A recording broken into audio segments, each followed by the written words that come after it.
여러분 어떻습니까? 여러분 어떻습니까? 그렇게 될 줄로 믿습니다. 할렐루야. 광야에서 키워낸 하나님의 사람 세례 요한, 그렇게 붙일 수 있겠습니다. 대형교회의 삶이 마치 광야와 같이 힘들다고 생각하는 분이 많이 있을 것 같습니다. 그러나 하나님 앞에 광야를 통과하지 않고는 하나님 앞에 귀하게 쓰임받을 수가 없습니다. 하나님의 사람을 만들 수가 없습니다. 광야는 사람이 살기 힘든 곳입니다. 모든 것이 모자라고 없는 것이 너무나 많습니다. 물이 모자라고 식물이 모자라고 햇빛만 있고 뱀과 정갈이 있는 곳이 광야입니다. 그러나 광야가 아니고서는 하나님을 만나기가 어려울 때가 참 많습니다. 광야를 통하여 하나님은 나를 연단하시고 하나님의 사람으로 다듬어 가십니다.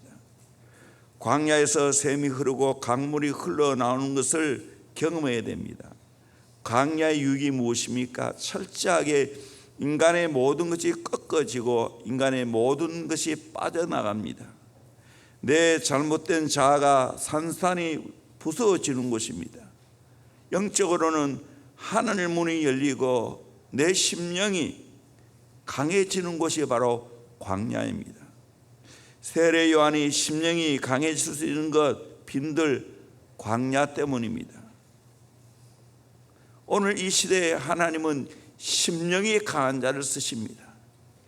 그러려면 빈들 광야를 통과하지 않을 수가 없어요. 어쩌면 제자 비전 아카데미는 광야 학교입니다. 나시린을 키우는 겁니다. 세상의 것들을 맛보지 못하게 하고 오직 하나님만 바라보고 예수 잘 믿도록 사명을 깨닫고 살아갈 수 있도록 하는 곳이 제자 비전 아카데미입니다. 뿐만 아니라 대형교회도 그런 교회입니다. 광야 학교입니다. 이 광야를 잘 통과해야 돼요. 광야를 통과하지 않고는 하나님의 사람이 될 수가 없습니다. 하나님의 사명을 깨달을 수 없고 그 사명을 감당할 수 있는 능력도 없습니다. 반드시 우리는 광야를 통과해야 됩니다. 영적인 광야를 통과하면서 이리 봐도 하나님이 안 계신 것 같고 저리 봐도 하나님이 안 계신 것 같습니다. 결론은 머리로는 하나님이 계시는 것을 너무나 아는데 삶의 현장에서는 하나님이 계시지 않은 것 같고 하나님이 내 삶에 개입하지 않은 것 같습니다. 그래서 욥처럼 절규하는 겁니다. 이렇게 기도하는데도 하나님은 응답이 없는 것 같고 또 하나님이 나를 만나주지 않은 것 같습니다. 광야입니다. 거기에서 물러서면 안 됩니다. 때로는 인간관계의 광야를 경험하면서 아무리 내가 애를 쓰고 노력해도 관계가 힘들어집니다. 겉으로 좋아서 사랑하면서 결혼이 있는 부부 사이인데도 불구하고 내 뜻대로 안 됩니다. 사랑하기가 그렇게 힘이 듭니다. 하나님 앞에 좋은 관계를 형성하기가 힘듭니다. 또 내 몸에서 태어난 자식인데도 불구하고 내 마음을 모르고 엇길로 갑니다. 말이 안 통합니다. 인간관계의 광야입니다. 때로는 물질의 광야를 통과하기도 합니다. 인간적으로 이렇게 저렇게 용을 쓰고 애를 쓰는데도 불구하고 물질이 메말라 있습니다. 쓸 것은 많은데 해야 할 것은 많은데 물질이 부족합니다. 이래 해도 저래 해도 길이 없습니다. 물질의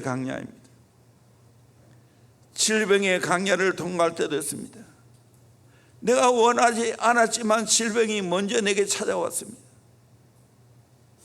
내 힘으로 어떻게 할 수가 없습니다. 그래서 병원에 입원하기도 하고 수술도 합니다. 그래서 비로소 침대에 누워서 하늘을 쳐다보게 됩니다. 하나님 생각하게 됩니다. 강야학교입니다. 이런 강야학교를 통과하면 나도 모르게 내 안에 반응이 나오게 됩니다. 아이고 죽겠어, 정말 힘들다. 이걸 바꿔야 됩니다. 죽겠어가 죽게 있어로 바꿔야 됩니다. 아멘. 내가 죽겠다고 고백할 게 아니라 죽게 있다고. 오늘 강야의 사람 세례 요한의 삶을 살펴보면서 우리들도 세례 요한처럼 강야학교를 잘 통과해서 하나님의 쓰시기에 합당한 하나님의 사람이 되어야 됩니다. 세례 요한은 이 땅에 오신 사명을 잘 감당했습니다. 예수님 초림으로 오시기 전에 6개월 먼저 앞서서 예수님이 사역을 잘 감당하도록 예배하는 삶 감당했습니다.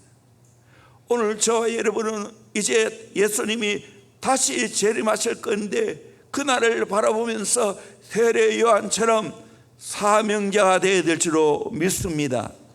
저는 일찍부터 이걸 깨달았어요. 그래서 제자 비전 아카데미를 하면서 제자 비전의 목표되는 말씀이 바로 누가복음 1장 80절입니다. 심령이 강한 사람,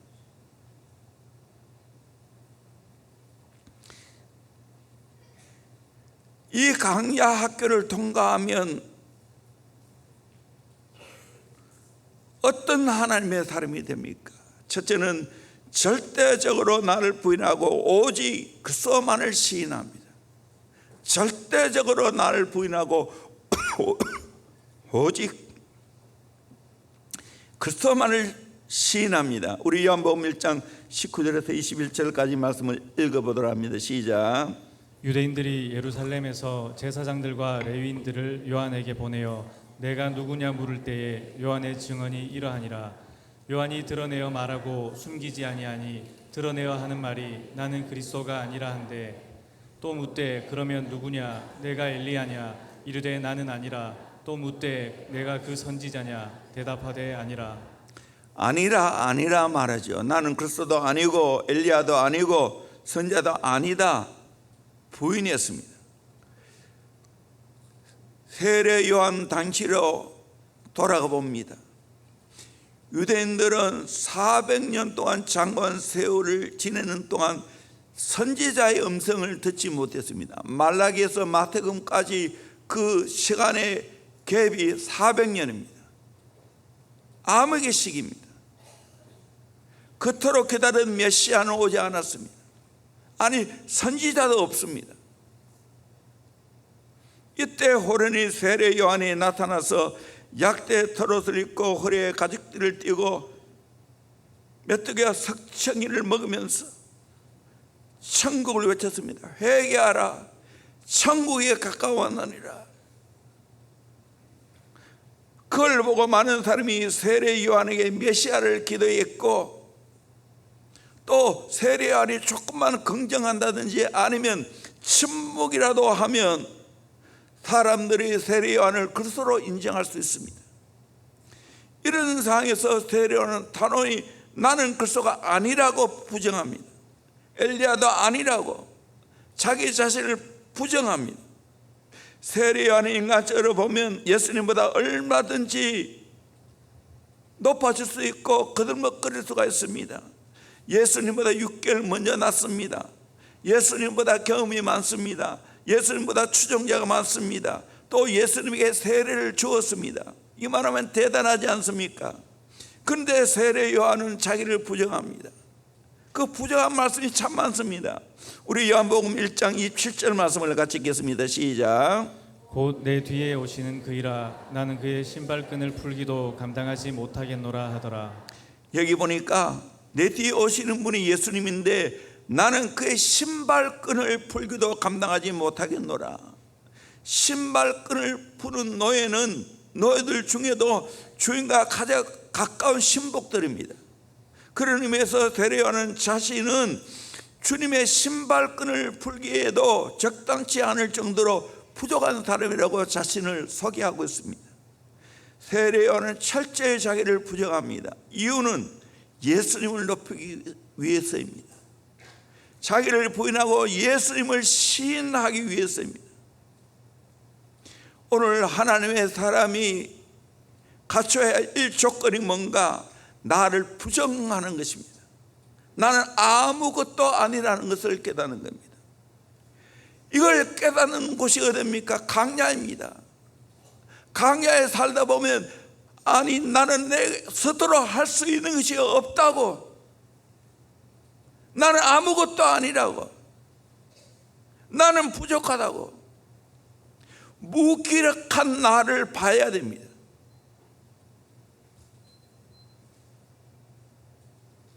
그 장소가 바로 강야 빈들입니다. 사실 인간적으로 보면 세례 요한은 대단한 사람입니다. 예수님도 그것을 인정했습니다. 좀 길지만 누가복음 7장 24절에서 28절까지 말씀을 같이 보도록 합니다. 시작. 요한이 보낸 자가 떠난 후에 예수께서 무리에게 요한에 대하여 말씀하시되 너희가 무엇을 보려고 광야에 나갔더냐? 바람에 흔들리는 갈대냐? 그러면 너희가 무엇을 보려고 나갔더냐? 부드러운 옷 입은 사람이냐? 보라, 화려한 옷을 입고 사치하게 지내는 자는 왕궁에 있느니라.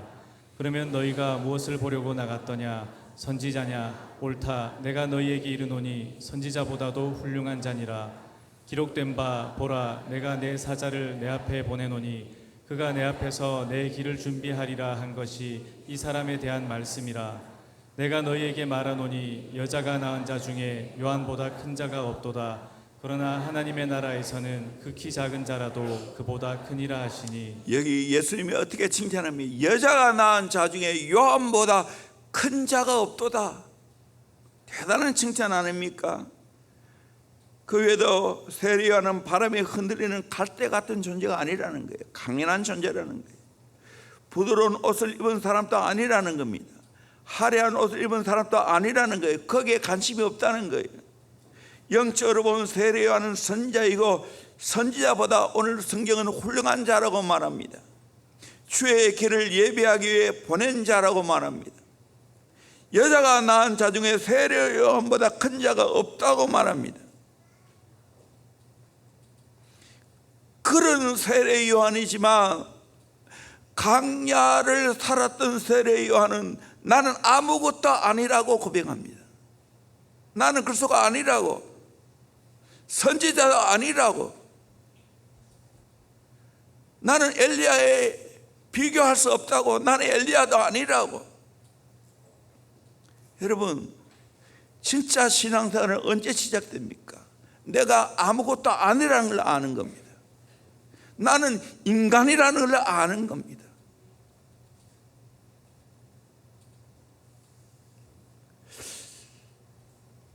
대형교회는 제자를 키우는 교회입니다. 제자 되어 제자 삼는 건강한 교회의 변치 않은 표입니다. 제자의 조건이 뭡니까? 예수를 따라가는 자인데 예수를 따라가려면 어떻게 해야 됩니까? 마태복음 16장 24절에 예수께서 제자들에게 이르시되 누구든지 나를 따라오려거든 일 조건, 자기를 부인하고 했습니다. 그리고 자기 십자가를 지고 예수님을 따라야 된다고 말합니다. 25절에도 누구든지 제 목숨을 구원하고자 하면 잃을 것이요 누구든지 나를 위해 제 목숨을 잃으면 찾으리라. 목숨까지 내어놓고 예수를 따른 자입니다. 철저하게 나를 부인하는 자입니다.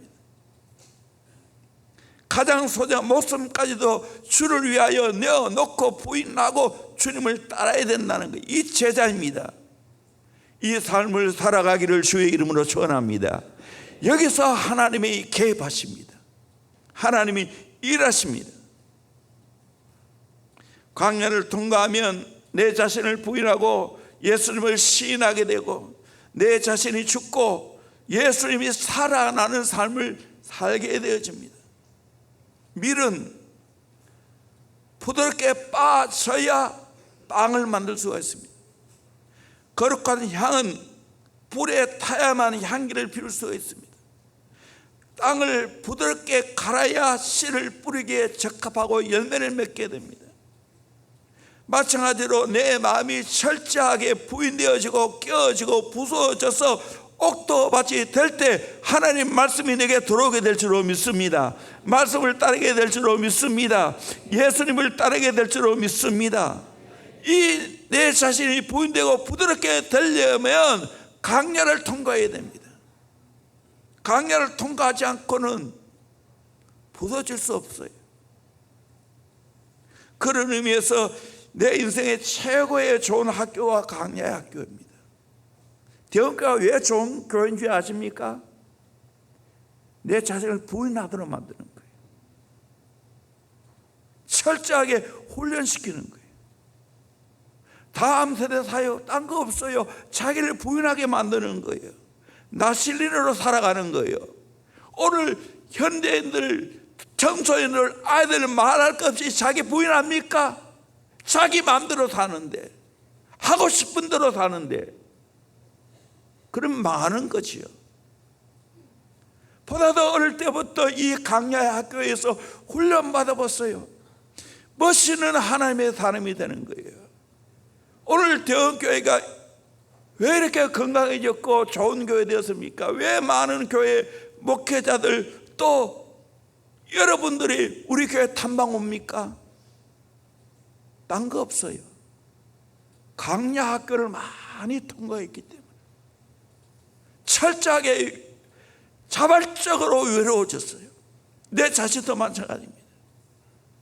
스스로 내 자신을 쳐서 복종시키고 정말 하나님 앞에 결단하고 하나님을 깊이 만나는 광야 학교를 통과했기 때문입니다. 저만 아니고 온 성도들을 그렇게 만들어 왔어요. 같이 동참을 시켰어요. 세상에 3년 특별 기도하는 교회가 어디 있어요? 그것도 한 번으로 끝나지 않고 지금 두 번째 하고 있습니다. 이제 여러분 아내는 분 함께 합시다. 아멘. 함께 광야 학교 들어갑시다. 저도 결단했어요. 여러분 이제 얼마 안 남아서 8개월 남았어요. 8개월 딱 8개월 남았어. 오늘 지나면 제가 늘 그래 해왔지만 요즘 내가 좀 많이 느슨해진 것 같아요. 새벽에는 뭐 7시까지 무조건 앉아있지만 저녁에 1차 특별 새벽 기도는 8시부터 10시까지 했어요. 근데 2차는 봐줘서 1시간만 하게 하는 거예요. 나는 내 다시는 결대 목숨 걸고 8시에 나오리라. 양복 없다. 내가 어디 모임에 안 가는 이상 결단했어요. 내 자신이 너무 느슨해졌어. 회개했어요. 우리 청년들 앞으로 내 뒤에 다 앉아가지고 기도해야 됩니다. 청년들 나오세요. 방학 때 8시부터 10시까지입니다. 방학 때는 같이 끌고 갈 거예요. 아멘. 이 3년 특별 기도회 한다고 군에도 안 갔는데 진짜 해야 되지 않을까요?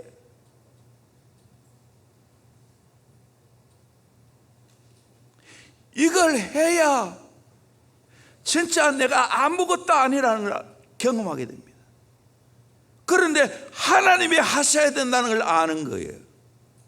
내가 부인되고 예수님이 시인되는 거예요. 내가 죽고 예수님이 살아나는 거예요. 그러면 내 인생 아무리 좋은 일이 있고 정말 하나님의 축복의 열매가 많다 할지라도 고백이 뭔지 아십니까? 내가 한 거 아닙니다. 하나님의 은혜입니다. 하나님이 하셨습니다. 고백이 나오는 거예요. 어느 연주자가 너무나 멋있게 연주를 했습니다. 그것을 보고 사람들이 역시 영창 피아노가 최고야, 그렇게 말하면 어떻게 되겠어요? 그 연주자를 놀리는 거지. 우리도 마찬가지예요. 여러 가지 내가 모든 일에 잘 되었다면 도구인 내가 영광 받으면 되겠습니까? 하나님의 영광을 받으셔야 되지. 아멘. 세례 요한은 또 자신을 어떻게 고백합니까? 요한복음 3장 30절, 그는 흥하여야 하겠고 나는 쌓아야 하리라. 예수님은 흥하여야 되겠고 나는 쌓아야 하겠다. 이게 진짜 내 고백이어야 됩니다. 내 인생 가운데 예수님이 흥해야 될 줄로 믿습니다. 나는 쌓아야 될 줄로 믿습니다. 아멘. 이 진짜 강야를 통과한 자의 고백입니다. 예수님이 나귀 타고 예루살렘에 입성했지요. 모든 사람이 호산나 하고 찬송했습니다. 그때 그 나귀가 자기 보고 찬송하는 줄 알고 우쭐대면 어떻게 되겠습니까? 나귀가 나를 한양에서 이렇게 기뻐하고 이렇게 나를 환호하면서 호산나로 부르는구나, 착각이지요. 예수님 보고 한 건데. 그러기에 우리는 모든 영광을 하나님께 돌려야 될 줄로 믿습니다. 나의 나된 것은 하나님의 은혜인 줄로 믿습니다. 아멘. 이 고백이 나와야 돼요. 내 자랑하면 안 되는 거예요. 대원교회 자칫 알면 정목사 자랑할 수 있어요. 내가 나가 간증할 때도 자칫 알면 내가 높아질 수야 아니에요. 하나님이 내게 그런 은혜를 주셨기 때문에 할 수 있는 거예요. 마음에 감동을 주셨기에 할 수 있는 거예요. 이렇게 하면 정말 억지 아니에요. 행복이에요. 기쁨이에요. 기도하는 것도 마찬가지예요. 강야의 학교의 삶이 행복한 거예요. 하나님 못 만나니까 이 강야의 삶이 따분하고 지겹고, 그건 아직 물이 덜 빠졌어. 내 자신을 부인하는 삶이 안 돼서 그런 거예요. 내 야망과 내 하고 싶은 게 너무 많아서 그런 거예요.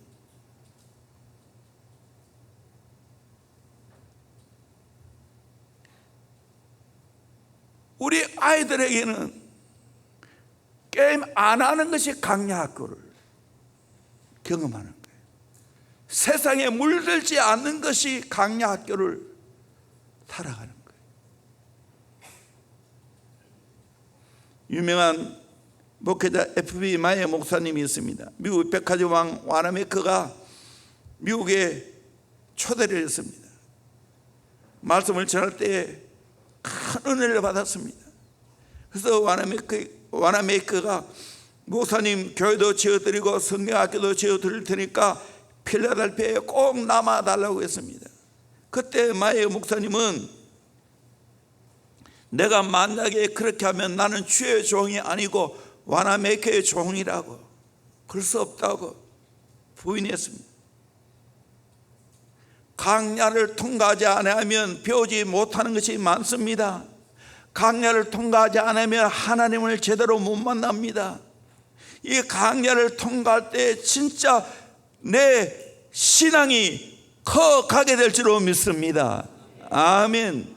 저도 그렇고 대원교회도 수많은 강야를 통과했기 때문에 이런 믿음이 생기고 이런 담대한, 이런 겸손함이 생긴 줄로 믿습니다. 아멘. 내 인간의 모습은 내가 이런 사람 아니에요. 부족하면 내가 잘한 것이 있다면, 인간적으로 부족하지만 하나님이 하라는 것들은 절대적으로 순종하는 겁니다. 뒤로 물러서지 않고 돌파해 나가는 겁니다. 자발적으로 강야를 통과하는 겁니다. 그러게 3.1운동, 목회자는 3시간 기도하고 성도는 1시간 기도하고 또 영업 맡은 자는 2시간 기도하고,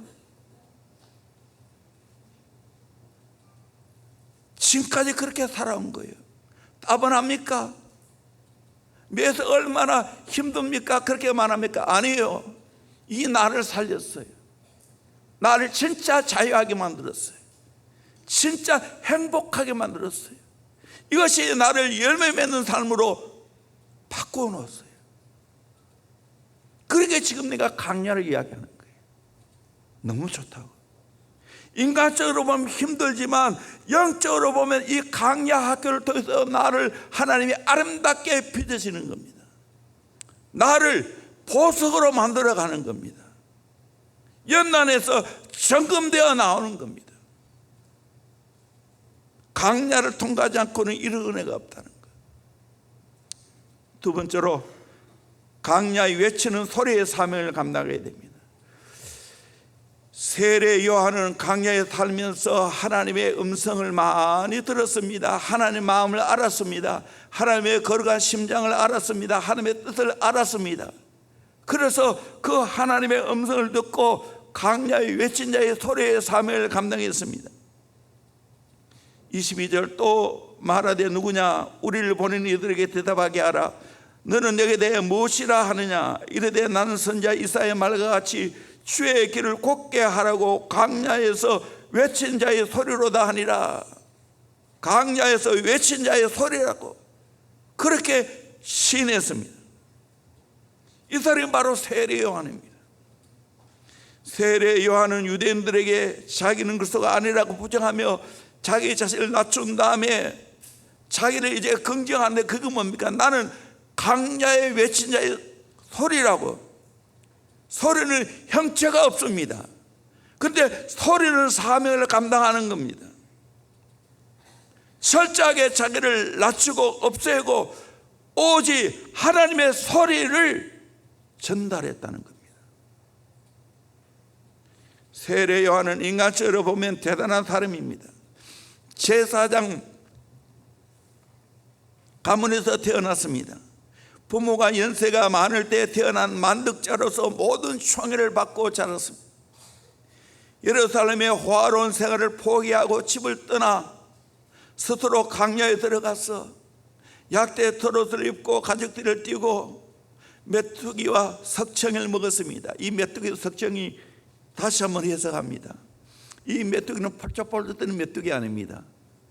석청이는 야생 꿀이 아닙니다. 메뚜기는 뭐냐? 시험 열매입니다. 시험 열매가 메뚜기처럼 생겼다고 해서 시험 열매를 말합니다. 가장 가난한 사람이 먹습니다. 누가복음 15장에 보면 탕자가 돼지가 먹는 시험 열매를 먹고자 하도 주는 자가 없었다고 했죠. 제일 가난한 자가 먹는 것이 바로 메뚜기처럼 생긴 시험 열매입니다.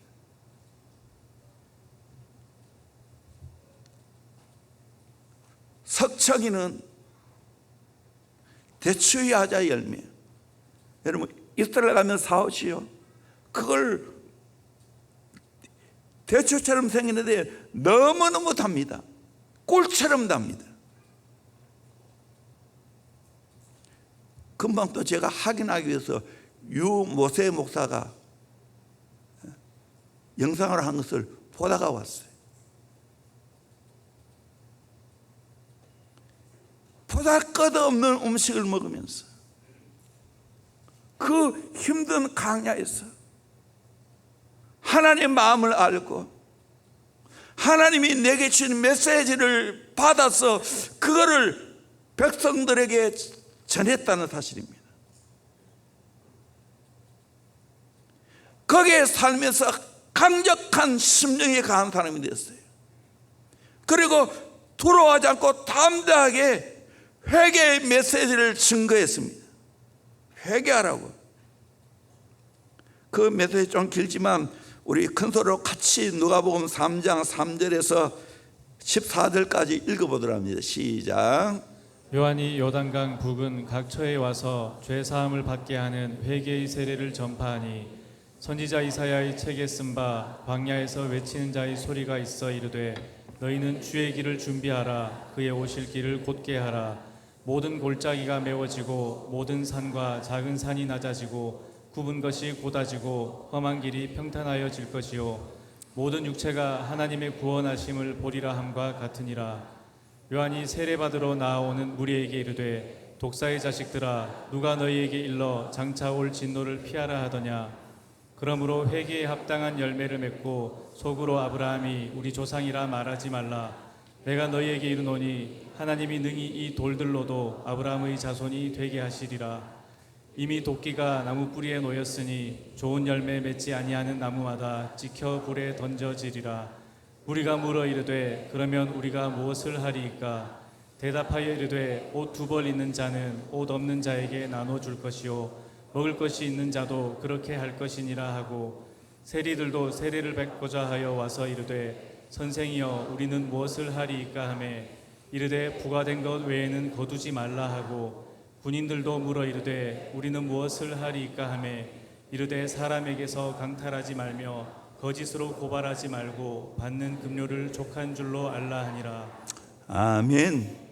얼마나 리얼하게 실제 삶을 지적하면서 회개하라고. 회개하라. 독사의 새끼들아. 사람 보고 내가 여러분들에게 독사의 새끼들아 그렇게 말하면 어떻게 되겠어요? 안 되겠지요. 내가 자꾸 큰 소리 친다고 여러분들이 자꾸 하는데 큰 소리 치는 이유를 내가 오늘 알았어. 잠언 8장 1절 띄워주세요. 같이 큰 소리 이렇게 해서 시작. 지혜가 부르지 아니하느냐, 명철이 소리를 높이지 아니하느냐. 아멘. 명철이 소리를 높이지 아니하느냐.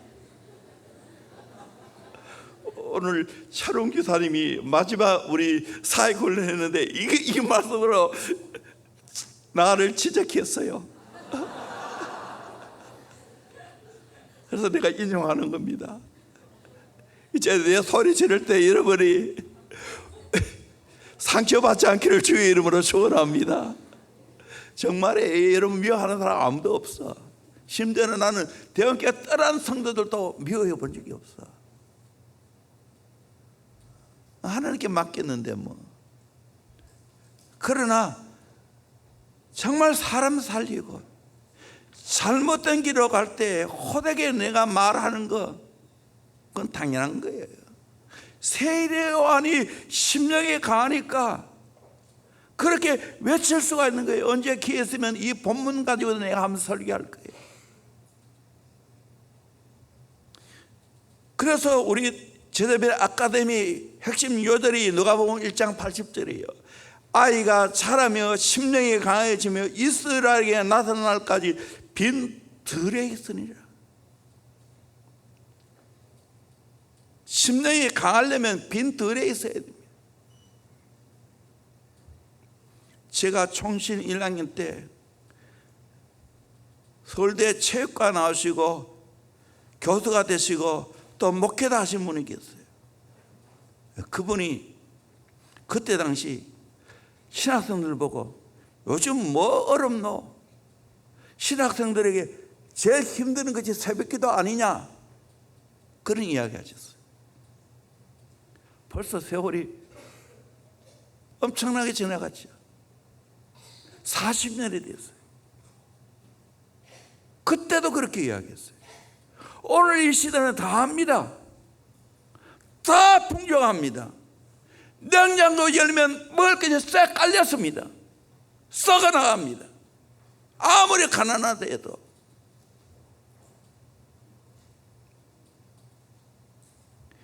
아이들의 요구에 다 들어주고 있습니다. 무슨 강야를 할 거예요? 무슨 강야 있어요? 말하면 들어주는데 먹을 것이 없어요. 입을 것이 없어요. 잠잘 것이 없어요. 이런 아이들의 진짜 강야를 경험시켜주는 것 새벽기도 아니겠어요? 아멘. 할렐루야. 여러분 또 자발적으로 새벽에 나오세요. 여러분 자녀 잘 키길 원합니까? 자녀와 함께 나오세요. 부모는 안 나가면서 자녀만 새벽기도 넣으면 되겠어요? 이것이 나를 힘들게 만듭니까? 아니요. 여기서 진짜 하나님 만나는 거예요. 하나님의 메시지를 듣는 거예요. 그래서 그것을 전하는 거예요. 오늘 또 우리에게 꼭 필요한 것이 있다면 강야에 외치는 자의 소리입니다. 그런데 참된 소리가 없어요. 오늘 목회자도 스스로 정말 깊게 하나님 만나서 스스로 자발적으로 강야에 들어가서 하나님과 깊이 독대하면서, 그래서 기도 가운데 하나님께 받은 그 말씀, 그것을 전해주는 강야에 외치는 자의 소리가 부족합니다. 소수입니다. 부족하지만 이 대형교회 강단은 강야에 외친 자의 소리가 강력하게 나올 수 있기를 주의 이름으로 축원합니다. 아멘. 여러분도 마찬가지로 여러분 자녀를 잘 키우기를 원합니까? 여러분이 깊게 기도하면서 권위를 가지고 자녀들에게 강야에 외친 자의 소리가 됐어요. 오늘 이 시대에 내가 스스로 강야에 삶이 없으니까 메가리가 없는 거예요.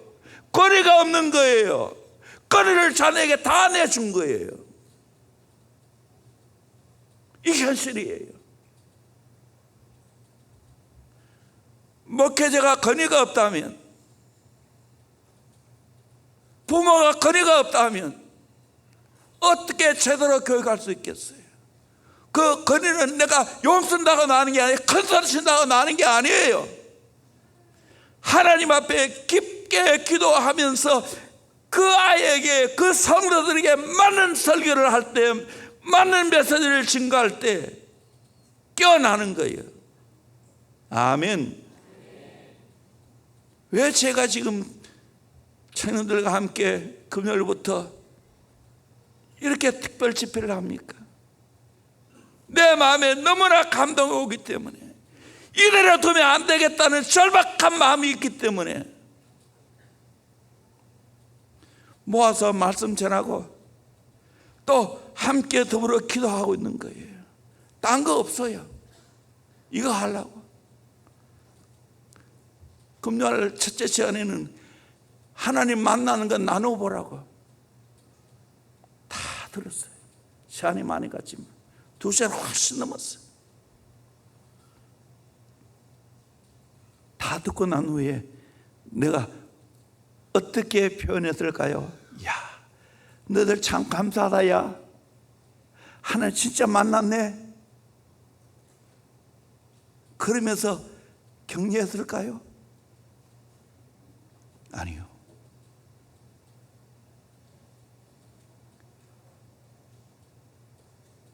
이래가 되겠나? 제대로 하나님 만나야 될 거 아니냐? 이래가지고 어떻게 앞으로 세상을 살아가겠냐고.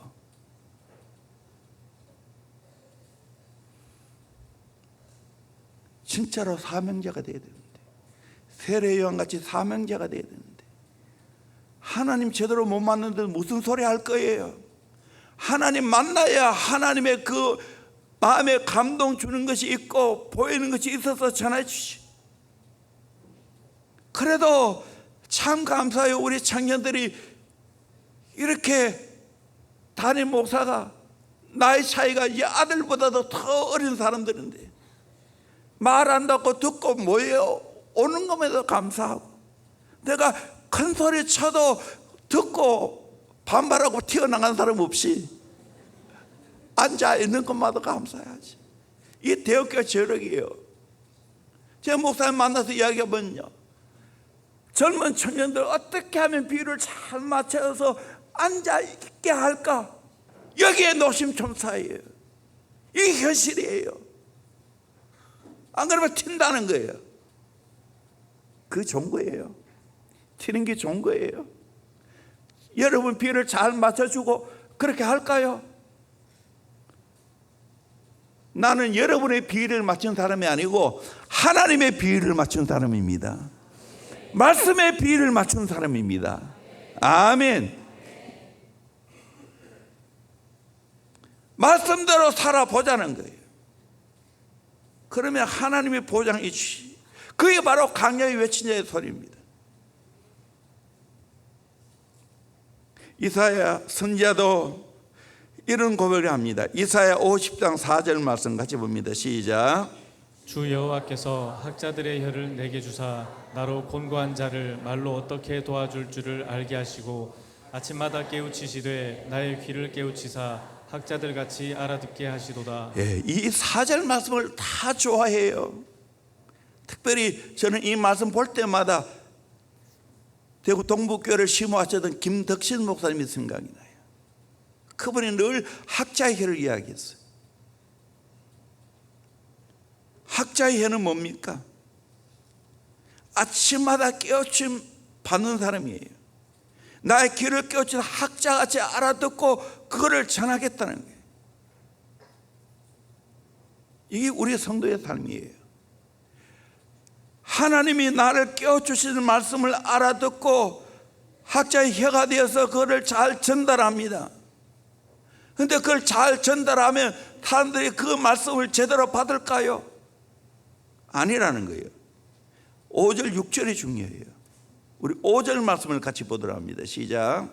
주 여호와께서 나의 귀를 여셨으므로 내가 거역하지도 아니하며 뒤로 물러가지도 아니하며. 예, 귀를 여셨으면 내가는 거역하지도 않고 뒤로 물러가지도 아니한다는 이 결단입니다. 그 다음 보겠습니다. 나를 때리는 자들에게 내 등을 맡기며 나의 수염을 뽑는 자들에게 나의 뺨을 맡기며 모욕과 침뱉음을 당하여도 내 얼굴을 가리지 아니하였느니라. 아멘. 이 말씀을 전하다가 때린 자가 나오고 수염을 뽑는 자가 나오고 뺨을 때린 자가 나오고 모욕과 침뱉음을 당해도 내 얼굴을 가리지 않겠다는 거예요. 그대로 받겠다는 거예요. 이게 학자이에요.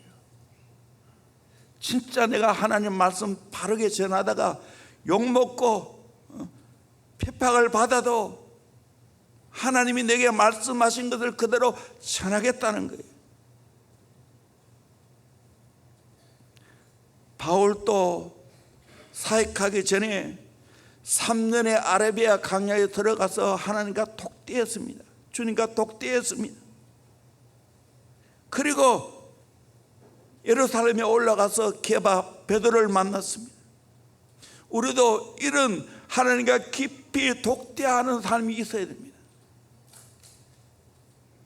대형교회 한 사람 한 사람이 정말 이 광야에서 깊이 주님 만나서 한 소리 할 수 있기를 주의 이름으로 축원합니다. 아멘. 딴 소리 나오면 안 됩니다. 한 소리 나와야 됩니다.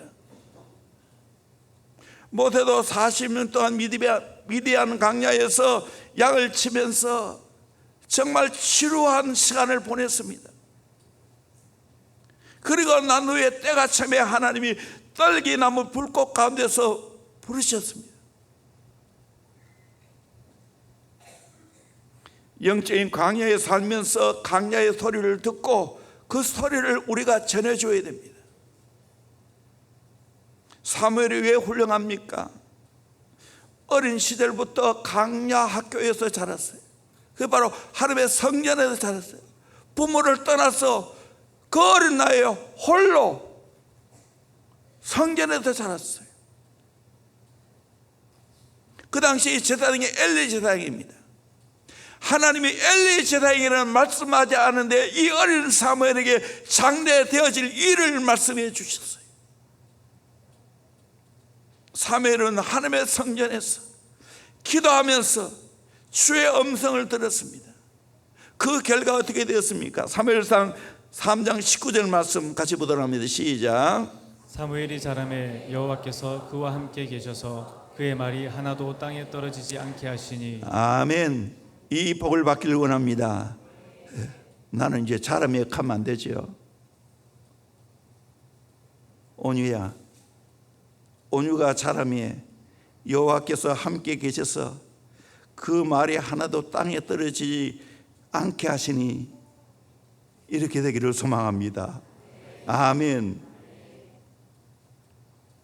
그래서 2절을 보면 단에서부터 보엘세바까지 온 이스라엘이 사무엘은 여호와의 선지자로 세우심을 입은 줄 알았더라. 단 이스라엘 북쪽 끝이에요. 보엘세바 이스라엘 남쪽 끝이에요. 보엘세바 밑으로는 비가 안 오기 때문에 사람이 살 수 없어요. 이 말은 사람이 북쪽에서부터 남쪽까지 사람이 살 수 있는 모든 사람들이 사무엘은 여호와의 선지자로 세웠다는 것을 알았다는 거예요. 21절에 여호와께서 실로에서 다시 나타나시되 여호와께서 실로에서 여호와의 말씀으로 사무엘에게 자기를 나타내시니라. 하나님 말씀으로 자기를 나타냈다는 거예요. 그래서 사무엘의 말이 온 이스라엘에 전파되니라.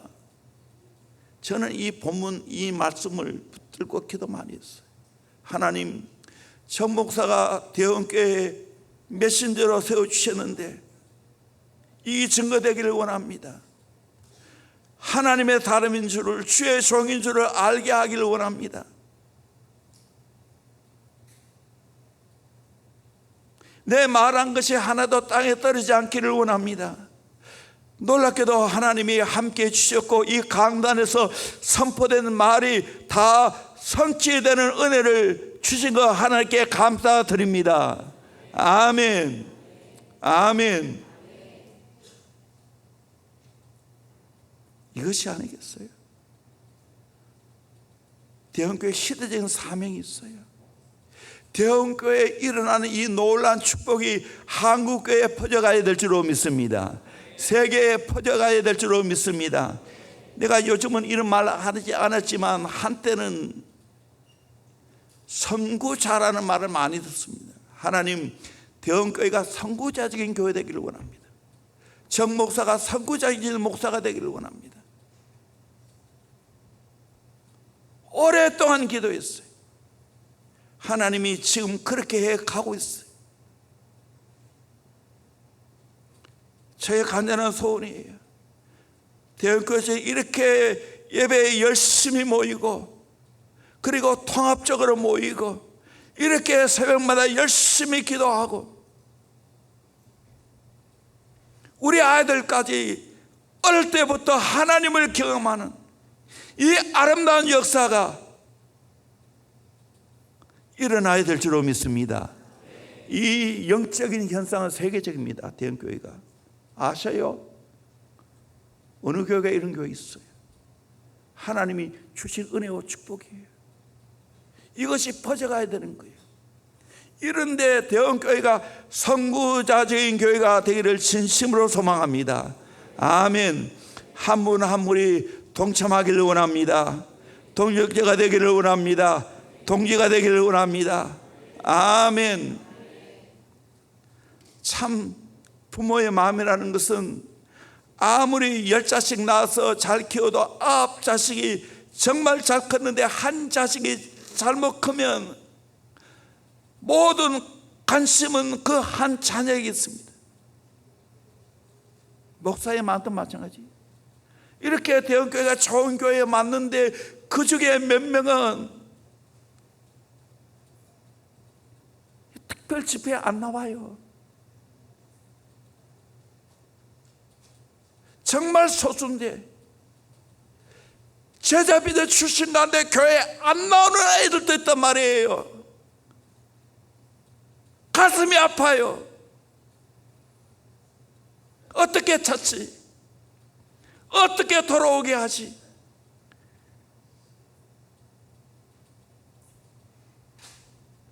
이 영적 아비의 마음이 특별 집회 핵심 뭔지 아십니까? 영적 부모가 되자는 거예요.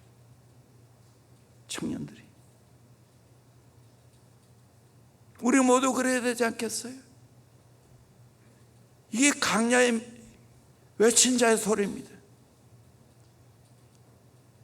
예수님의 마음, 예수님의 심령이 내 심령이 되는 거예요. 그러니까 나의 모든 관심이 영혼에 가는 거예요. 내가 잘 먹고 잘 사는 것과 아무 관심 없는 거예요. 찾아 먹으면 되지. 그래서 한 주간 저녁 금식하고 이렇게 집회하는 거예요.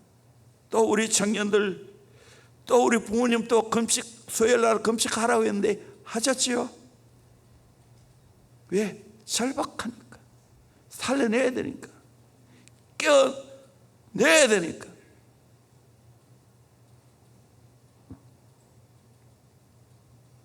마지막 세 번째로, 오직 예수님을 증언합니다. 어떤 예수님을 증언합니까? 하나님의 어린 양이신 예수님을 증언합니다. 29절에 이튿날 요한이 예수께서 자기의 나으심을 보고 이르되 보라, 세상 죄를 지고 가는 하나님의 어린 양이로다. 감탄하고 있어요. 아, 저분이 바로 세상 죄를 지고 가는 하나님의 어린 양이다. 보라, behold.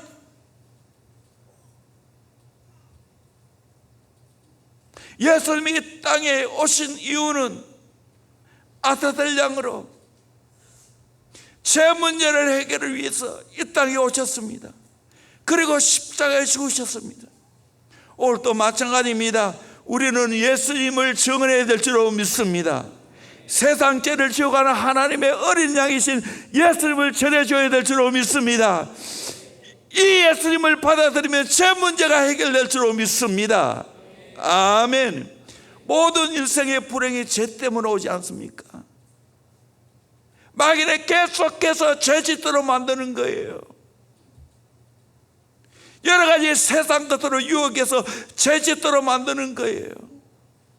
이들에게 해결책은 예수 그리스도밖에 없어요. 우리의 죄의 짐을 예수님이 지시고 십자가에 돌아가신 줄로 믿습니다. 할렐루야.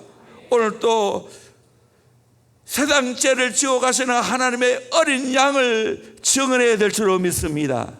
그러면 수많은 영혼들이 살아나게 될 줄로 믿습니다. 두 번째로 성령으로 세례를 베푸시는 예수님을 증거합니다. 우리 32절 33절 같이 보도록 합니다. 시작.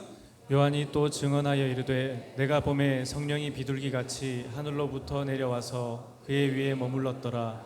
나도 그를 알지 못하였으나 나를 보내어 물로 세례를 베풀라 하신 그이가 나에게 말씀하시되 성령이 내려서 누구 위에든지 머무는 것을 보거든 그가 곧 성령으로 세례를 베푸는 이인 줄 알라 하셨기에. 아멘. 예수님이 성령으로 세례를 베푸는 자라는 겁니다. 자기는 세례 요한은 물로 세례를 베풀었지만 내 뒤에 오시는 이는 나보다 능력이 있는 것은 성령으로 세례를 베푸는 자라는 거예요. 그거를 전해 주었습니다. 결국 어떻게 됐습니까? 예수님이 구속사역을 완성하시고 사랑하는 제자들에게 내가 떠나는 것이 너에게 유익하다. 왜냐하면 보다 성령이 너에게 오기 때문이다. 너희들이 이제 몇 날이 못되어 성령으로 세례를 받으리라. 결국에는 마가다락방에서 열흘 동안 기도하는 가운데 성령이 임한 줄로 믿습니다. 성령 세례를 받은 줄로 믿습니다. 그래서 그들은 담대하게 복음을 증거했습니다. 오늘 이 시대의 필요한 뭡니까? 성령 세례입니다. 아멘. 진짜 성령 세례입니다. 저는 이런 걸 많이 봤어요. 특별히 오래 예수 믿는 가정들, 부모님이 목회자이거나 또는 장로님 가정, 권사님 가정, 이들은 결코 교회에 못 떠나요.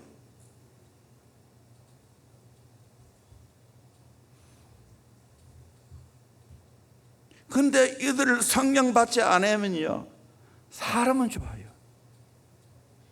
교회 안에서도 굉장히 인격이 있어요. 거기다 세상에 가서도 사람들에게 인기가 있어. 다 좋아해. 그런데 뭐가 문제지요? 성령이 빠졌어. 변화를 겪는 못해. 몇십 년 지나도 그대로 신앙생활해. 하나도 변화된 것이 없어. 우리 교회 안에도 이런 사람이 없을까요? 있을까요? 있어요. 이들에게 필요한 게 뭐지요? 성령 세례입니다. 성령 받아야 될 줄로 믿습니다. 아멘. 성령 받으면 자기의 참모습을 깨닫게 됩니다. 정직하게 자기를 직면합니다. 아, 이래 살아서 안 되는구나, 성령을 받아야 되겠구나 하는 거예요. 제가 목사지만 부끄러운 각을 이야기하면, 내가 은혜 받고 성령 받기 전에 좋은 사람이었어요. 나쁜 사람 아니잖아. 그래 안 생겼잖아. 어느 목사님은 경찰같이 생겼다고 늘 본인이 안타까워했는데, 나는 이웃 아저씨같이 생겼잖아. 어디 가도 내가 남을 해코지 하지 않았어요. 그런데 내게는 진짜 능력이 없어. 변화가 없어. 그거를 집사람이 진짜 안타까워했어요. 그때 내가 화를 엄청 냈습니다. 그러면 내가 성령 받지 않았단 말이냐? 받긴 받았지. 약해서 문제지. 요즘은 그런 소리 안 해요. 당신은 영적인 의사가 아니냐고. 사람을 살려야 되지 않겠냐고. 사랑하는 대형교회 여러분들, 이렇게 기도 많이 하는 교회에서 여러분이 성령을 받지 못했다면 안타까운 거 아니겠어요? 성령을 받기를 주의 이름으로 소원합니다. 아멘. 성령이 여러분을 살립니다. 굳은 마음이 제거되어지고 부드러운 마음이 될 줄로 믿습니다. 세상에 좋은 사람이 아니라 하나님 보시기에 좋은 사람이 될 줄로 믿습니다. 사람 좋은 사람이 아니라 사명 붙잡고 살게 될 줄로 믿습니다. 그러면 세상의 친구를 다 끊어져 나가요. 세상에 좋아하는 거 다 끊어져 나가요. 성령 받아야 되는 거예요. 세 번째로, 하나님의 아들인 예수님을 증거합니다. 내가 보고 34절에 그가 하나님의 아들이심을 증언하였노라 하니라. 예수님이 바로 하나님의 아들이라는 거예요. 이 유대인들에게는 이거는 정말 모독죄입니다.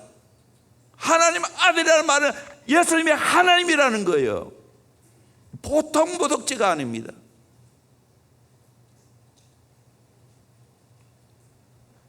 근데 세례 요한은 인간으로 오신 예수, 그분이 하나님의 아들이라고 말하고 있습니다. 여러분, 정말 예수님이 하나님이심을 믿어야 될 줄로 믿습니다. 이게 복음인 줄로 믿습니다. 예수님 인간으로 오셔야 되겠고 동시에 하나님의 아들이셔야 됩니다. 그분만이 우리를 구원할 수 있는 자격이 있게 되는 줄로 믿습니다. 인간으로 오셨지만 그분은 죄가 없는 분입니다. 그분은 하나님이기에 능력이 있어서 우리의 중보자가 되시고 우리의 구원자가 되는 줄로 믿습니다. 이 사실을 전해 줘야 될 줄로 믿습니다. 하나님의 아들의 음성을 들으면 다 살아납니다. 요한복음 5장 25절에 진실로 진실로 너에게 이르노니 죽은 자들이 하나님의 아들의 음성을 들을 때가 오나니 곧 이때라. 듣는 자가 살아나리라. 예수님의 하나님 아들이심을 믿으면 살아나게 될 줄로 믿습니다. 아멘. 이 복음을 경험하기를 주의 이름으로 축원합니다. 아멘. 오늘 강야를 지나며 찬양하는데 오늘은 합창이 아니고 독창합니다. 신선희 지사님이 고백적으로 강야를 지나며 찬양하게 될 겁니다. 우리 같이 마음으로 따라하면서 음미하면서 함께 은혜 받는 시간 되기를 원합니다.